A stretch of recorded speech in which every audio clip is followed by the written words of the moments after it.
This is the Business Storytelling Show, a top global marketing podcast listened to in more than 100 countries, live streamed on social media, and Christoph Trapp chats with industry leaders to help your company tell better business stories. Here's today's episode. Episode 907, my friends. Thanks for joining me. Today, we want to talk about a very, very in the weeds topic, and we have to, because what are you going to do with your website? If you're a person, if you're a creator, an influencer, consultant, you name it. Should you have some kind of company name, or should you have your name, right? KristinLuck.com, for example, or KristinLuck.com, who we're talking to today. And it's a very interesting topic because back in the day, I launched the Authentic Storytelling Network, or project, I guess, .net. And was that really necessary? Could I have just started with KristinLuck.com? Probably. But let's find out in a second here what Kristin has to say about it, why she's making the switch to her name URL. Before we get there, though, really quickly, required FTC, blah, blah, blah. Kristin is one of the founders of the company I work for, completely editorial guest. And you'll see, like any other guest, I will ask her the tough questions. But now you know, GoGetter.io. Check it out if you want to. Let's get to Kristin. Kristin, welcome to the show. Thanit's for having me. That was a fantastic I fist think bump. because I am one of the co-founders of GoGetter, you're probably going to ask me tougher questions. What's interesting about that. So here's my philosophy on all these disclosures, blah, blah, blah, blah, blah. First of all, I asked you to come on here. There's no anything. You didn't even ask.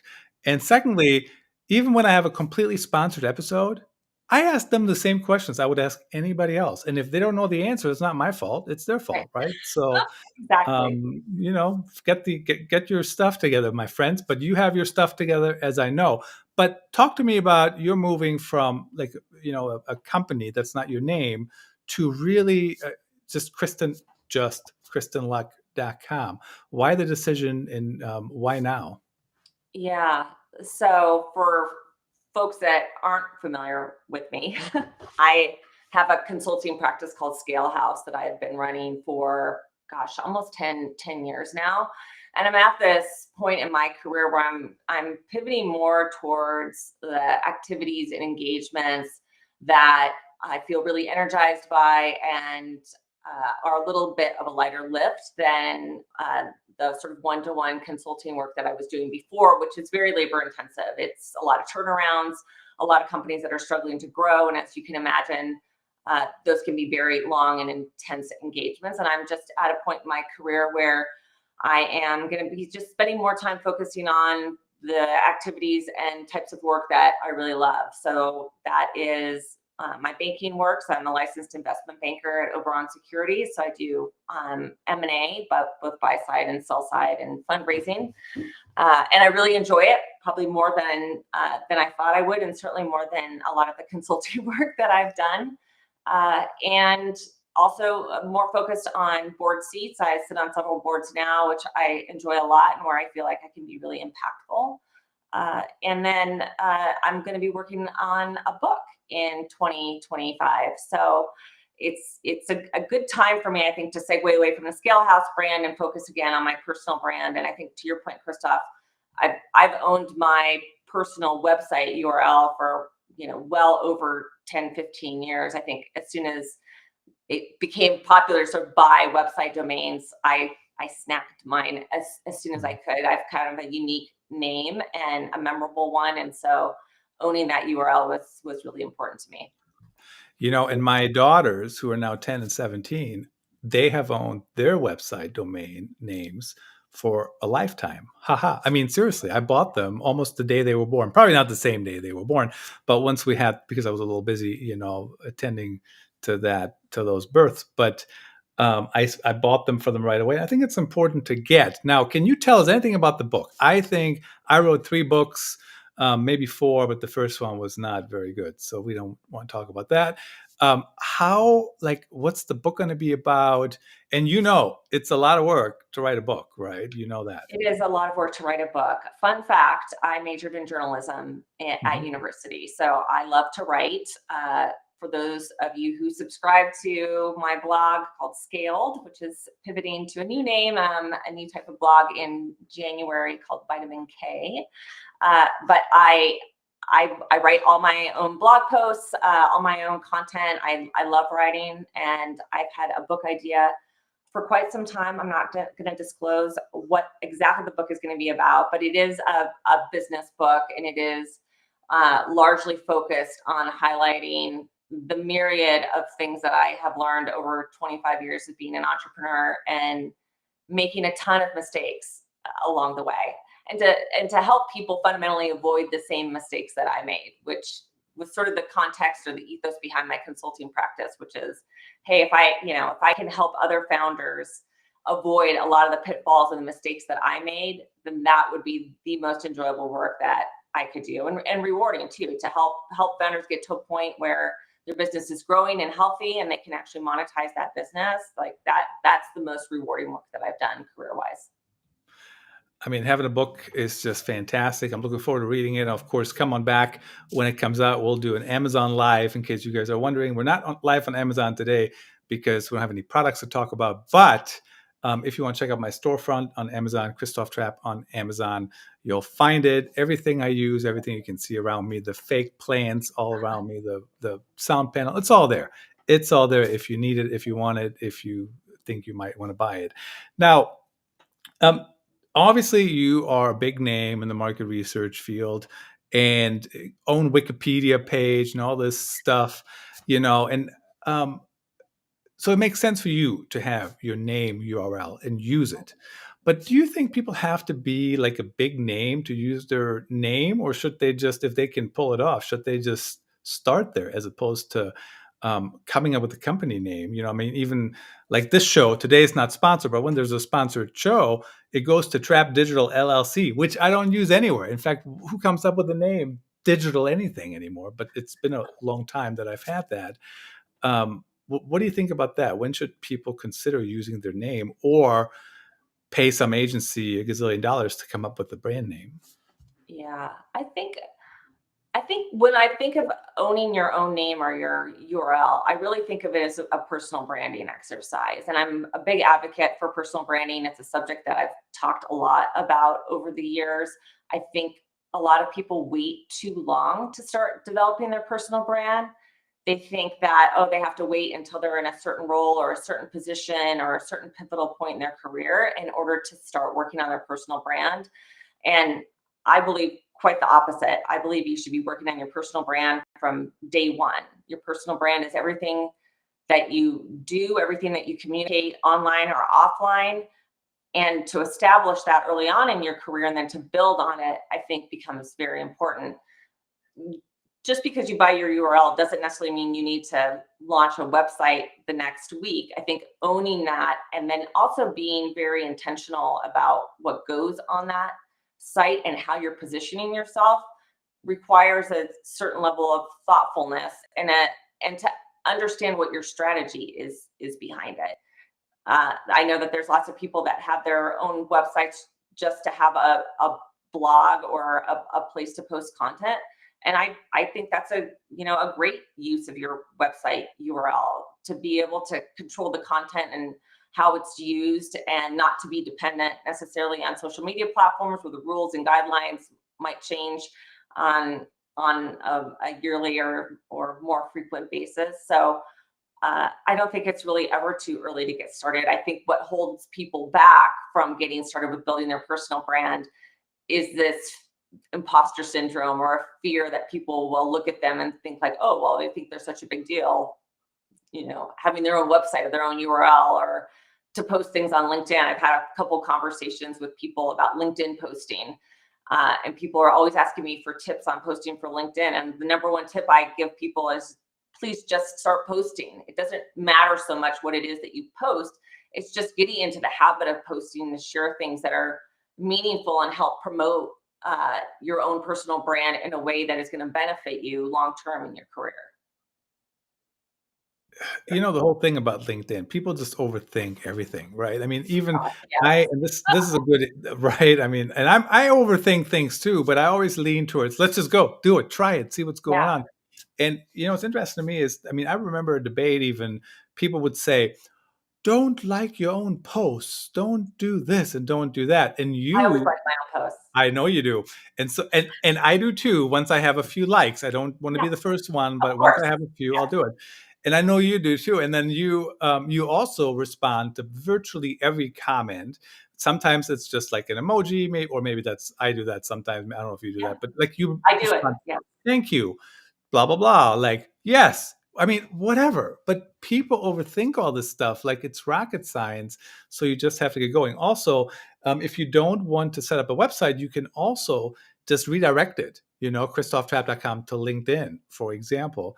Um, the one thing, how do you think people can overcome the barrier of not overthinking why to do it? And I'll give you a quick example. I launched Eastern Iowa News back in 2008, and it was so new. My daytime job asked me, how is this housed? Where's this housed? In your basement? Companies had Right. hosting servers or whatever. There was no cloud yet, or it was brand Right. new. And I just launched it to learn, and then it took off. And then I started having some real goals around it. I'm like, oh, this is working. How do I make it work? But how do people get around that? How do they figure out what they want to do, and or can they just shortcut it like how I typically do new projects? I'm like, oh, just want to try it, see what happens, see what works, see what doesn't. What's your Yeah. advice on that? The advice that I give to people, if you're insecure about posting on LinkedIn or you're not sure what to post, is the same advice that I would give to a company, which is to come up with 3 or 4 kind of key communication pillars that are super relevant to either you as an individual or to your business. And then think of sub content ideas around those pillars. So, for instance, one of my passion projects is equity, diversity, and inclusion in the market research space. And so, obviously, from time to time, I post about that. What you won't see me posting about are things that have nothing to do with my work or any of my passion projects, of which I have several. I stay on topic all the time. And yeah, there might be different iterations of those topics, but they always ladder up into the types of work that I want to be getting or doing, or the type of attention that I want to have focused on my passion projects. And so I think that being more deliberate and more prescriptive about what you want to post on can be a source of comfort for some people, so that they don't feel like they're constantly going off piste and talking about something that, yeah, maybe there's a lot of buzz about, but it's not really relevant to who they are as a person. And I think we've seen this a lot. If you look at some company examples, for instance, Nike, for instance, got a lot of blowback about their participation in the Black Lives Matter movement. And I think a lot of companies, when there is social unrest or political issues that come up, they have a tendency to maybe over comment on it versus thinking about, well, what's really relevant for me and my brand. And I think Patagonia is an excellent example of a company that posts and talks about things that are really relevant to their brand, which is all about reuse, recycling, protecting the outdoors, protecting wild spaces, and they're very on topic with that. And if it's not related to that topic, they really just don't comment on it. And I think you have to think about that as an individual. What is on topic? What is relevant to you as a business person or as an individual? And then only talk about those topics. Yeah, I think that's a good advice. One thing I think I see people do is they try to tie everything into their topics, right? When they do it. So, for example, totally being dramatic here, but this weekend I had to call 911, and here's the marketing lesson I learned. And it's like, that's a little bit of a stretch, right? I called 911 because we don't even have to go where it went, and I didn't call 911 this weekend, but as an example, right? So how do you figure out where's that line? I'm a big fan of telling unique stories, but not every unique story in my life has a tie back to storytelling. Right. Many do, but some are just kind of like, this is completely a stretch. I'm just using this as a crutch. Do you agree with that, or how do you feel about that? Yeah, you don't want to focus so much on a topic that it becomes dry and that's all you're talking about. You're just talking about one thing over and over again. Like, if I only posted about for instance, turnarounds. And that's all I ever posted about. People would get really bored and probably wouldn't be following me or reading my newsletter or my blogs or really caring about anything I did, because it gets tired after a while. So I think, again, it is about what are those broad pillars? And for instance, like a broad pillar for me would be scaling. How do you scale a company? That's a very broad pillar. There's about 45, 50 topics I could ladder up under this idea of scaling. So it looks like I'm talking about unique things all the time, but in reality, it all scales up to the same theme. So that pillar. I think the other mistake that I see people make is that they'll get a negative comment or someone that disagrees with them on LinkedIn or on any other platform, and their immediate reaction is just to like turtle, like go into their shell. Oh my God, somebody said something negative. When I get somebody that posts something negative or disagrees with me on a post, I try to engage in a friendly debate about it. And if the person is not friendly or is aggressive, then I can either delete their comment or I can report them. So it's nothing that I really get worked up about, but I have talked to several people that have said like, oh yeah, I had this one instance 5 years ago where I made a post and then I got one negative comment. And so I've never posted since then. Like that's a very dramatic response. So I would say, as you're sort of engaging, and to your point, I do interact with pretty much every comment that I get on my posts on LinkedIn. As you're engaging with people, just understand that it's also a business platform, and you're engaging. It's okay to engage in friendly debate, and it's okay if somebody doesn't agree with you. Not everyone's going to agree with you all the time. The other thing is, I think you can also play off it. I know it takes a little bit of skill and maybe a little bit of thick skin, maybe, to just play off it. I mean, I see it on TikTok. I remember her I think her name was Jada Rose, maybe something Rose, I think. And she was literally doing the same dance. It was JD Vance's voiceover saying, I'm a never Trumper or something. And then she was dancing to it, not to go into politics, but it's a good example. And that's basically all she did, just in different locations. And then people would comment. They were like, this is so stupid. This is so dumb. And then she would take the comment and do a video reply and do another dance. And it's like this constant waterfall of virality, I guess. Right. Yeah. Yeah. I mean, she's using those comments to her benefit. So yeah. Why not do that? Now, I know you probably just, since day one, you were a big name, maybe not. I don't know the entire history. You were not. Good. So let's go with that. So so a lot of people, let's assume they start in some company, right? But how do they build their own brand when they're in companies? And I hear a lot of pushback still about that, right? I mean, I've worked for companies where I could build my own brand, and I don't think I've had anybody. Maybe early on, there was a little bit of pushback from one company, but in general, it's like it's embraced, right? It's like, how do we learn together? How does it help everybody? But then there's people who are worried about that. How do people overcome that? Or is that just made up in my head? That's an issue. Yeah, I think it depends. I think to your point, Christoph, it depends on the company. There are some companies that are going to be very supportive of you building your personal brand, and others that might want to distance themselves from it. And I'm sure you've seen this on LinkedIn as well, or on other platforms where people will post and they will say, hey, these comments or my post is my personal post and it's not representative of my company, nor is it endorsed by my company. So every single post they make that caveat around if it's something business related. So that's one way of kind of getting around it. The second is I do think that it's important to start establishing your personal brand early on in your career, as I've said before. And there's lots of different ways that you can do that. Public speaking is a really good one. And it was something that I was really nervous and sort of intimidated about before I started speaking publicly. I remember I went to a conference, and it was probably one of the first conferences that I attended in my career.